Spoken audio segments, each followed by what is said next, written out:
Everybody has to put their own touch on things. It's very easy, especially in this industry of music, and I mean, even in the automotive world, it's really easy to find out who's just following the coattail or who's following the leader. People can tell what isn't genuine. If you just be yourself, man, make the sound you want to make, and who gives a damn what anybody else has to say. It was kind of a given that I was going to be in music, but for the longest time, I didn't really know what I wanted to do. Like, did I want to be a rapper? And I was raised in church, so I kind of had that a Christian background, the contemporary Christian, the gospel music, and then Dad was like, kind of not, I don't want to say opposite, but like he had the metal music on, the hard rock music on, right. And so I just kind of met in the middle because I was always this kid raised in the cut. So dude, that's like my playlist. It can go from like hood shit to like good shit. Yeah, Welcome back. What's up, y'all? It's Chip. No, I'm just kidding. I'm just messing with you, bro. Welcome to Tread Talk. Yeah. Oh, I got to do that every time I do a podcast. I spook everybody. Yeah. I'm good. I'm very. I'm so tired that it didn't even affect me. It's perfect. Hey, restart. It brought me back to like a restart. A you had to jump. Like get you smiling. All right, here we go. Welcome to Tread Talk. We are back with Chase Matthew. What's up, man? What's up, dude? Glad to be here. Yes. So was your? So I ran into you last night, and you seem to be on a unsuccessful streak. Oh man, but we're still at SEMA, so at least I didn't end up in jail or something crazy. Yeah. That's a good sign. Yeah, because you never know.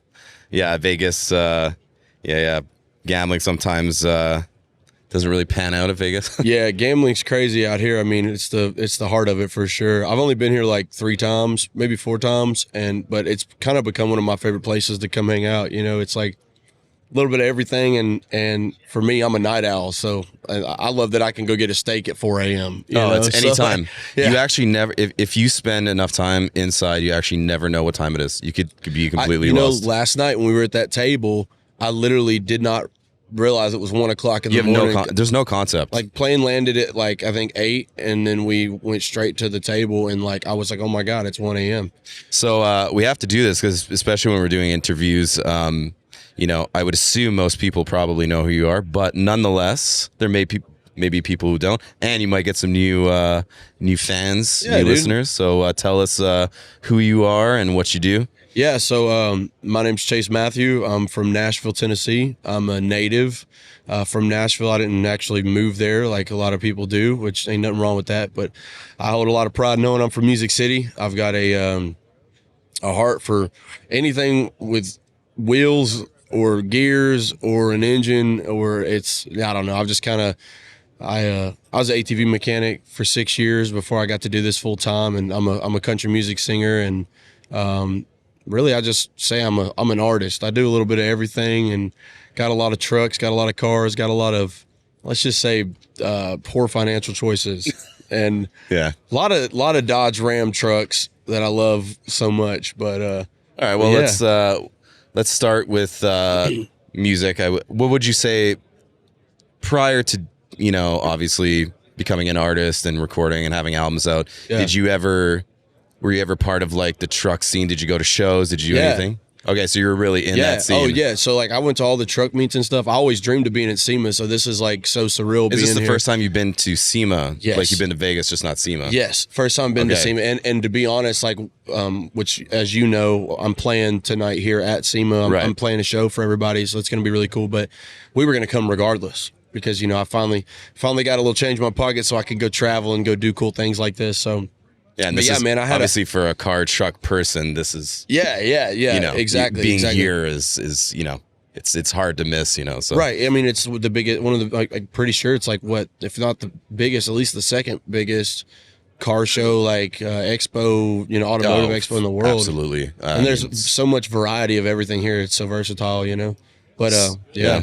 I mean, and so like what you were saying, I was I was kind of in the truck scene, I guess you could say, but not like in the truck scene. I just went to the truck meets. I had a Jeep that I lifted. I paint matched. I powder coated the lift. I put some 15 by 14s on it. Put a huge system in it, and I've done that to a couple. And at that time, you were an ATV mechanic. That's when you were working. Yeah, at that time, that Jeep was dude. I was probably like, I don't know. I think I was probably 17, 18, and so I'm 25 now. But yeah, it's kind of crazy to see like what it's all turned into, Does it seem like a lifetime ago, or does it seem like yesterday, kind of? Well, it all seems like yesterday. Yeah. I think you can agree with that. Like, life moves fast, man, especially when you're moving as fast as you are, you know? So, Oh yeah, for sure. Especially, you know, performing here, and you know, when Yeah. you think about, imagine if you could tell yourself 7 years ago when you're at like a random truck meet and Yeah. an ATV mechanic, But everyone's that you- clowning you for having the Jeep with the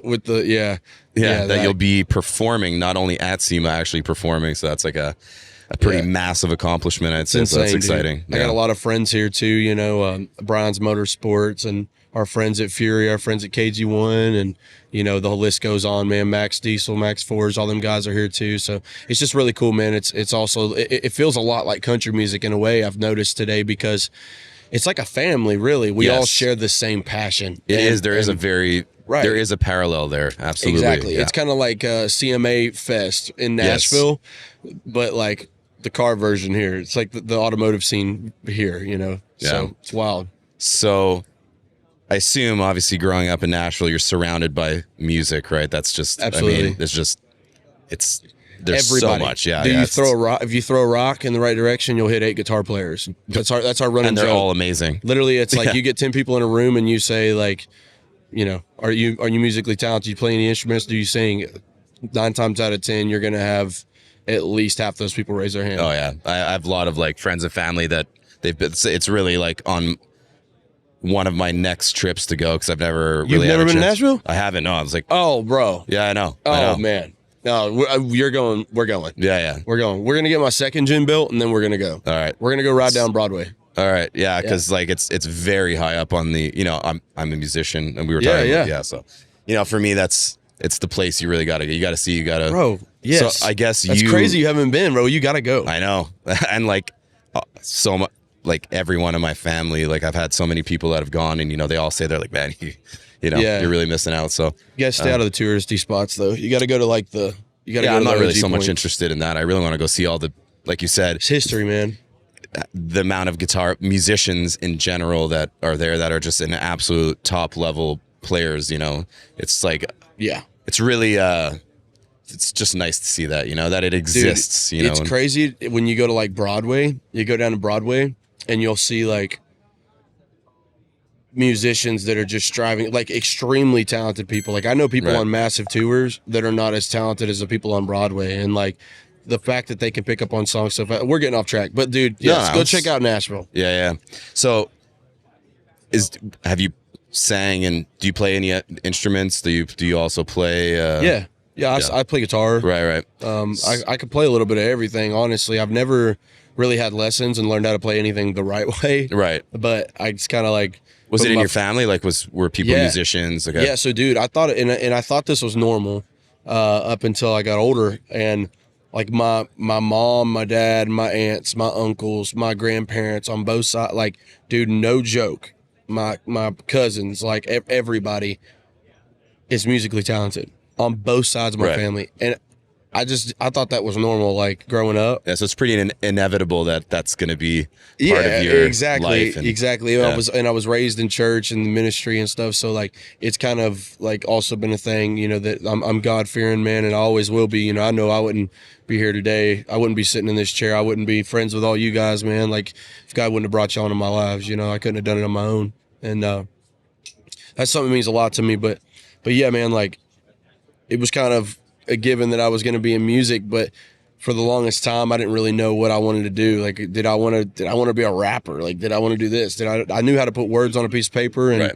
had some rhythm, you know, I was trying to figure it out. But, as I grew up, I just kind of started just wanting to be myself, and I was raised in church. So I kind of had a Christian background, the contemporary Christian, the gospel music. And then dad was like, kind of not, I don't want to say opposite, but like he had the metal music on, the hard rock music on. Right. And so I just kind of met in the middle because I was always this kid raised in the cut. So you basically had exposure to really both sides. a little bit of everything. Yeah. So, you know, I'm That this sounds like my God-fearing Apple dude. music when I'm going through it. It's like a very eclectic. Yeah. Dude, that's like my playlist. It can go from like hood shit to like good shit. Yeah. You know, Yeah, it's my runner. So Yeah, but it's all good, and it's all important, especially as an artist. You know, the more that you hear, you never know how it's going to actually come out yeah. in your music. It's a very bizarre thing. You'd be surprised, like even in, like you said, like metal or anything hard rock, how many influences a lot of those guys have from country or other blues, especially.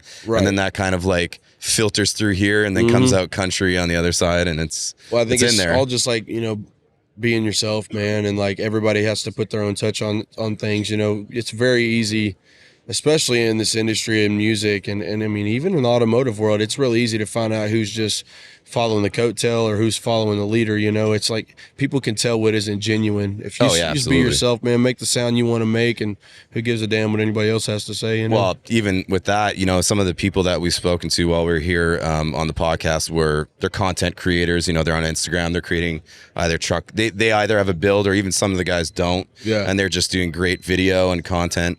And when it comes to being genuine, those guys do it because they really love it, right? Their final goal wasn't,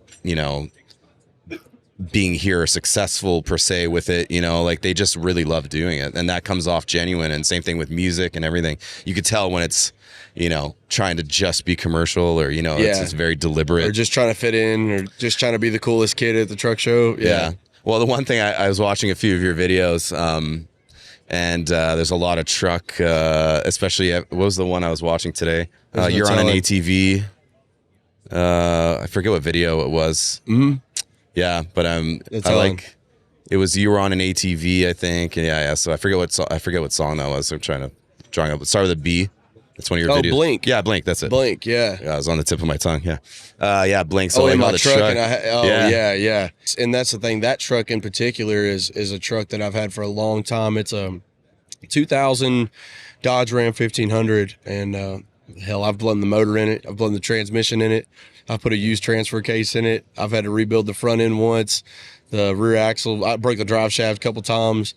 It's still kicking. Just though. about still everything. Going. Yeah. And I built the motor in it. So when it blew up, I built the motor and put it in myself. And that thing has been with me for a long time. I mean, I've written many songs in it, and a lot of people make fun of it. They're like, man, that's all big old lifted 1500. Should have had a diesel. La da da da da. I'm like, whatever, dude. Like. But they become sentimental, though. Yeah, exactly. They're a part of, in a way, it's like it becomes mine, and it's like if only you knew like the days I slept in this truck, like the days that I would write songs and dream about being where I am today, man. It's a very happens wild a lot. When you're a creative person, especially in music, the ideas you never know when they're gonna kind of pop up, right? So you could be in your car and you're just randomly tapping, and then that turns into something, and then there's like literally you're just like humming along, and next thing you know you're writing something, and that's literally how it goes sometimes. I find sometimes I'll hear like an overtone in the shower from the water, and I'll hear like feel like I'm hearing an actual I ain't never melody. heard that one, but I've been pretty drunk a couple times. Maybe I might have been visited by I don't know, a frequency maybe or two. I'm crazy. I don't know. I'm hearing overtones. Hey, don't get me on that conversation, man. We'll start talking about all kinds of crazy shit. Yeah. Well, I mean, that's everyone that's creative always has a different way that they go about their. Do you feel the same way with like guitars or any of your instruments? You feel sentimental ones you've had? Do you have like that one acoustic? Hell yeah, that's been around since you were like. Dude, I got this one black acoustic guitar. It's Ibanez, and dude, my ex-girlfriend bought it for me like for my birthday, like I think like probably 6-7 years ago, and when we parted ways, she kind of wanted to take it, and I was like, please let me, can I keep that one? I like that guitar. Yeah. I wrote a lot of songs on it. I ended up keeping it. And good. And back in the day, I wrote with a red paint marker my songs on the back of it, and I would play them in this dive bar for $100 a night. This guy named Daryl, rest his soul, man. He would pay me $100 a night to come in there and jam songs, man. And that's why it means so much to me too, because it goes to show that not only the crowds used to be this small, but like they grew and they grew and they grew because of that guitar and the songs I wrote on that guitar, and that I still continue to write on that guitar. Music brings people together, and absolutely. I feel like same thing with this, man. Automotive world, man, it brings people together, and that's the passion we all share with this, So I have this will be an interesting thing for you if this ever happens for you, but I have two kids, and they're 2 and 4, and I've had this similar thing where I've had a guitar for really cheap, same thing. Like I think it's a Yamaha, like real. Bro, Yamaha's got some of the best sounding guitars ever. They really do. I swear, bro. But this I paid, goes to show how So I'm from Montreal in Canada, right? So Oh, sick. yeah. So our dollar is always way off the US dollar, but it was only $120 new Canadian, which would probably be like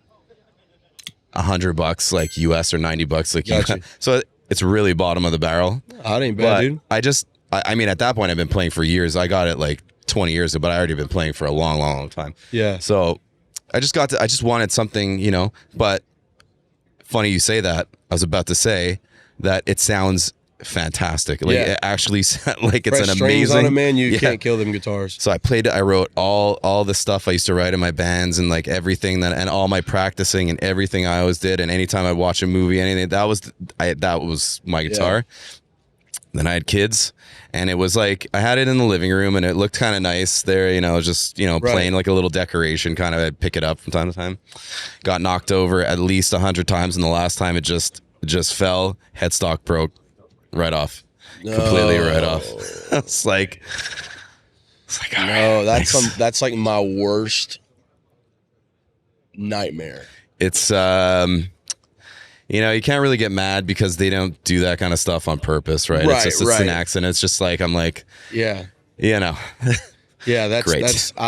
that's kind of why I stopped playing that one guitar, because I didn't want to break it. Like I didn't want to take it out on the road and end up being messed up. Yeah, I'd kill somebody. Well, that's it. That's like not one you would take with you, because obviously being on the road, everything can go wrong, can get lost, get stolen. I got $4,000 guitars that are in there getting beat up right now, and it's like that's what it takes. That's the commitment it takes. Absolutely. What are you playing now? What's your main? So I have an endorsement with Paul Reed Smith Guitars, and so I play their electrics a lot. And then I just recently got a Gibson Hummingbird, and it's freaking awesome, bro. A black ebony Hummingbird. I wear a lot of black. Like I just like it's like my favorite color. Yeah. It's just like what I do, and so that's my thing. So I've got a black. Nice. Well, that's the one I think you have in a lot of the. I think I saw a video. Some of them, some of them. I haven't used that one in a video, but I do have another black one that. Yeah, I use. that's what I'm wondering if it's. So are you excited for the show tonight? Oh, bro, I'm pumped. We got the whole band here, man. We got the bus out here. We got the trailer with all our gear here. So we pulled it out. Excuse me. We got the light show. We got a whole new set list. A brand new album just dropped back in June. 25 songs. It's called "Come Get Your Memory," and it's awesome, man. I love the body of work, and I can't wait to show y'all some of it tonight, man. We got Wiz Khalifa's out here too, bro. Yeah. Like, it's quite the mix. Incubus, yeah. I think they're playing tomorrow. I think they're tonight. Maybe I'm wrong. Really?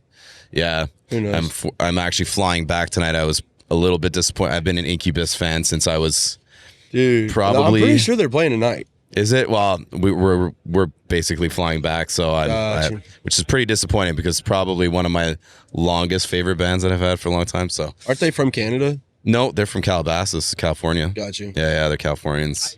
But I saw that. I was like, that's when you know, because SEMA is obviously huge, right? Humongous. But they've never really had that way level bigger than I thought it was, actually. Yeah. Have you actually had a chance to really do like the full walk around? No, I've been in here, and then I've been in South Hall, I think, or the main hall. Yeah, before you leave, you should really try. It's impossible to obviously see everything in one, like really see everything one day, but just make your way through the 4 whatever halls just to feel it's like hard to even grasp. Yeah, it really is. Because like each one is so enormous and diverse, filled. bro. Yeah. Like there's every brand and brands I haven't even heard of that are here. It just blows my mind. Yeah, some amazing wheel brands or some amazing. As we sit here, like I'm looking at things that I'm just like, crap. It's that's what and outside's incredible. Just walking outside is some of the trucks are just. I was saying. I don't know if you're familiar with Lacey Blair. Love Lacey Blair. Yeah, okay. Yeah. I figured you might know her, but we were joking. She obviously does builds and she works, and we were saying, sick ass shit. Sometimes you could just be out there, just because the quality is so high outside and there's so many, you don't think about it, but I've done a lot of builds I've worked on personally, and you have too, and you were a mechanic. Sometimes you walk by. Nothing you've done though.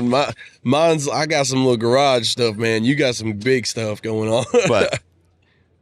It's still, there's a lot of, either way, there's a lot of hours and labor and everything that goes into that. Sometimes you could walk by, I was telling her, I'm like, I'm pretty sure there were 6 trucks out there that I walked by, and I was thinking in my head, I'm like, it's probably like 4,000 hours of labor, like combined between those. I'm like talking like this is like years, you know, like of wrenching and putting the parts and making sure the powder coating is good, and then the powder coating doesn't work. Every little detail.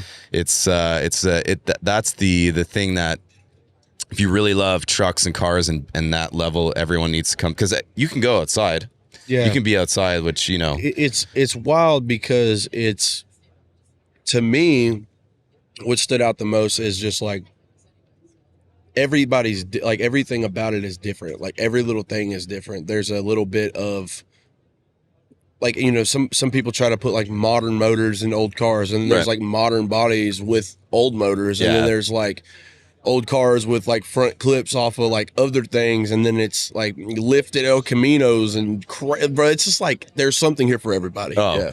I just saw, I was out there, and one of the most bizarre, it was a wide body, I believe, I can't even really tell, I gotta be honest, it's so wildly changed from what it is. I think it's possibly a 370Z or the new Nissan 400, or I think.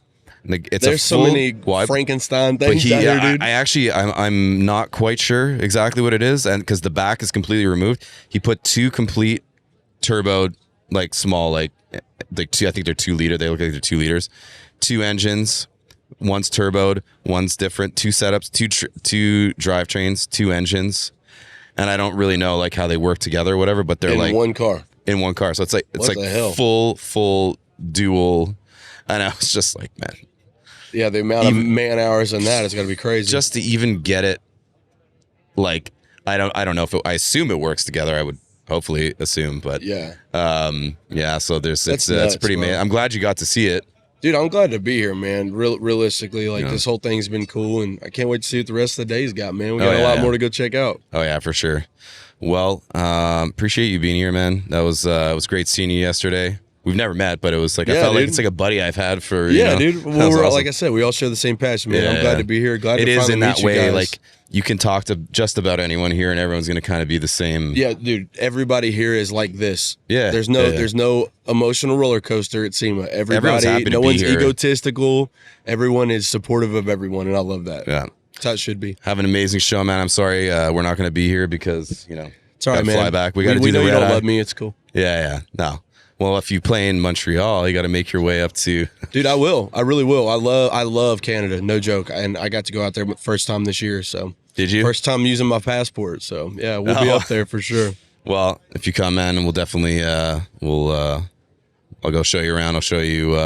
It'll be awesome. Good times. Let's do it. All right, man. Thanks for being here. Thanks for watching, and see you next time.